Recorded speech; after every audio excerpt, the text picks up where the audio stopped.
Welcome.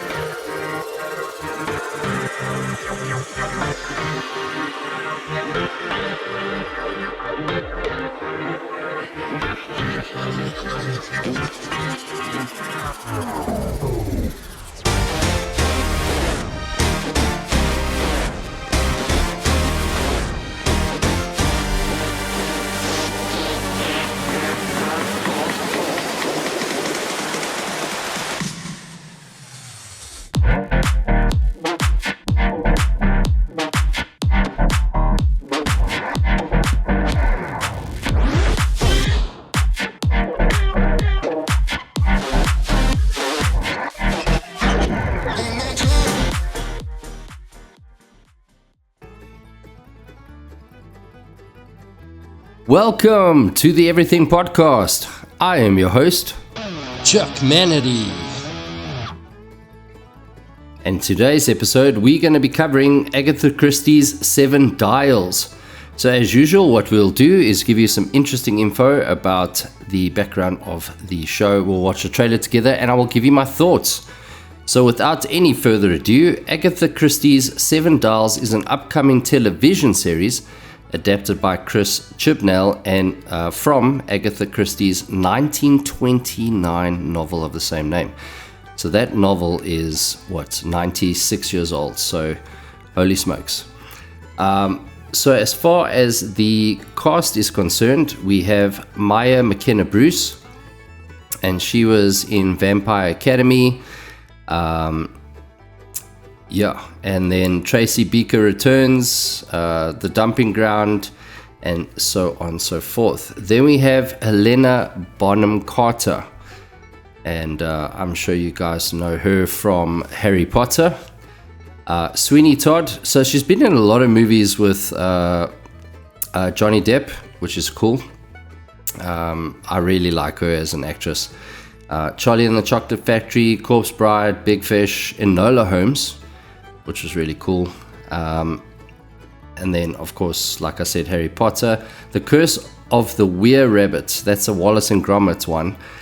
If you haven't seen that, I definitely recommend that you see it.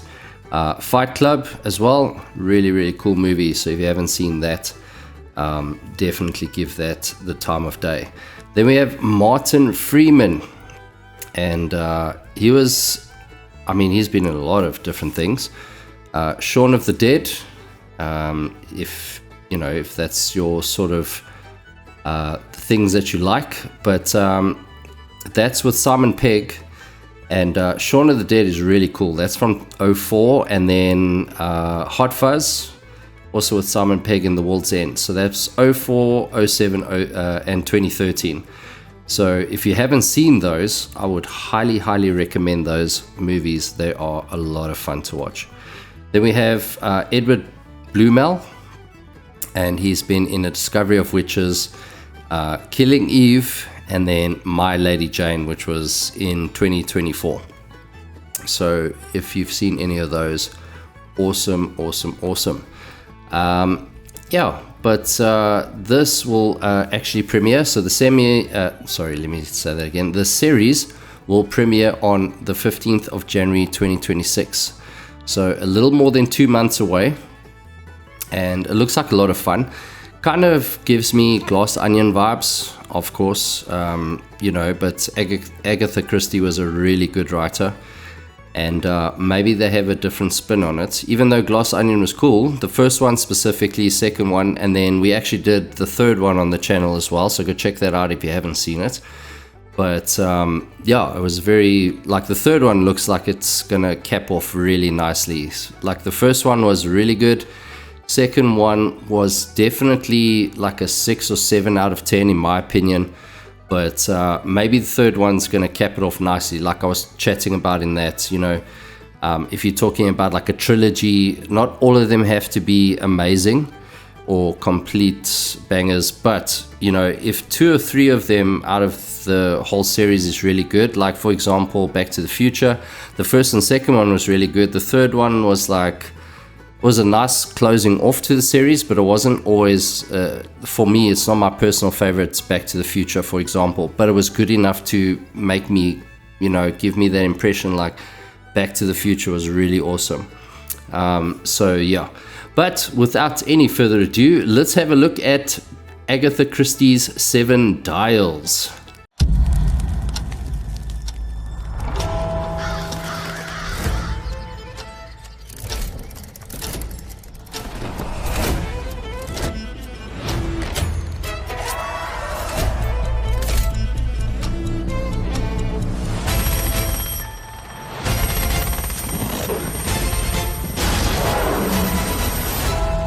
Someone in this room knows more than they're telling us.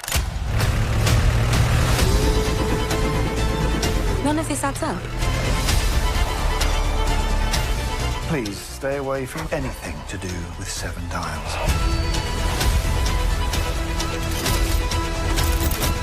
I am not going to stop until I find out the truth. People who go looking for trouble usually find it.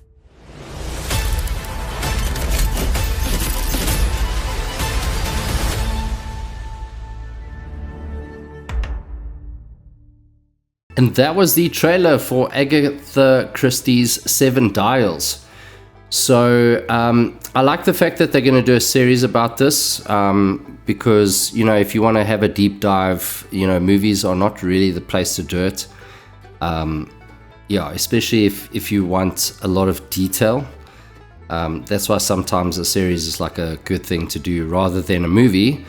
But yeah, so let's go through some points. Helena Bonham Carter kind of is like unaging, and Martin Freeman too. They look the same, but with a bit more grey in their hair. So it's like a Keanu Reeves situation where they're vampires or something. So yeah. But yeah, so it starts off, you see a little fireplace, you have a ticking clock, you know, set the mood of everything. And I like what they're doing with the title cards, or whatever the case is, where, you know, the letters swap around, almost to say like there's a time to this, you know, like, oh, there's you know, like like a ticking clock to find out who it is, you know what I mean? So that's what it seems like the whole time. I mean, I could be wrong, like that's maybe not exactly their thoughts about what they want to do in the trailer or whatever the case is, but it seems like it's a ticking clock the way it spins around. I love the look, because they've really got that look of like an older sort of mid 1900s feel. So they've really nailed that. The cinematography looks top class, so I'm happy with that. But yeah, it's not always about the cinematography, the CGI, and all that kind of stuff. Like I'm sure someone out there that's listening to the show has watched something and gone, wow, what a good movie, but, you know, like the CGI wasn't the best, you know, maybe it's not like this crazy A-list cast or whatever, and you've watched one of those movies where the story was so good that you actually were, you know, you thought, wow, this is a really good movie, you know. So it's not always just about the cast and the crew and all that kind of stuff. For me, the story is very important. You know, as you know, for example, Godzilla -1. Yes, they had a $15 million, I think it was 15, it might have been a bit less, but the budget wasn't really low, and what or was very low. And what they did with that, the story had you encapsulated. You were in there. Like it's really kept you like invested in the story. And well, look, Godzilla -1, the CGI was really good considering that their budget was that low. You know what I mean? So there's not much going on in this trailer as far as you know, like things that you can talk about, like, oh, did you see this? Did you see that? So it seems like what I like that they did is you see all the title cards and the actors' names like on different walls, and you know, that kind of stuff. So that's fun. But there's not really much to speak about. The 7 Dials seems to be, you know, like this taboo, or this, you know, crew. It's almost like the Illuminati or whatever the case is. Like it's like the unspoken that you have to kind of contend with, and the Seven Dials is kind of, it seems like that kind of vibe where, you know, people know it exists, but it's kind of just there. So it's something that you don't want to be involved in, and it seems like that is what they obviously are trying to target. And what I say by glass onion is, of course, there's a room of people, and they go, okay, well, one of the people in this room is the antagonist. So I like these kind of stories. I really do. It's like Cluedo. I think the game is Cluedo. It's that kind of vibe, you know, and people really gravitate towards that for the most part. The cast is good. You know, especially for me specifically, Helena Bonham Carter and Martin Freeman. I really do like them as actors. Maya McKenna and Edward Bluemel, I mean, I don't know them that well, but they've done one or two things that are pretty decent as far as, you know, their career and so on and so forth. But yeah, it's definitely something I'm gonna give the time of day, judging by the trailer. That's why I said there's not really much going on, as in, you know, this is what's happening. I think they might drop a trailer closer to the time. I mean, this is only like more than 2 months away, but I would guess that there's going to be a final trailer of some sort, which gives a little bit more context about what the show's about. But you kind of get it already with how much they've given. So I mean, who knows, like I do hope that there's a final trailer so we can get a little bit more.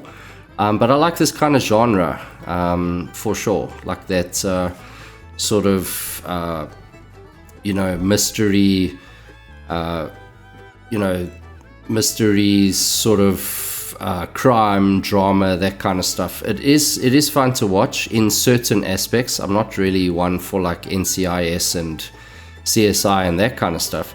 I prefer this kind of, you know, setting. So this is definitely in my wheelhouse as far as, you know, the mystery, period, drama, that kind of stuff. But yeah, like let me know in the comments below if this is something that you liked, and also if you liked today's show. And please do show us some love by liking, sharing, and subscribing. But that is it for today's episode of the Everything Podcast, and we will see you in the next one. Goodbye.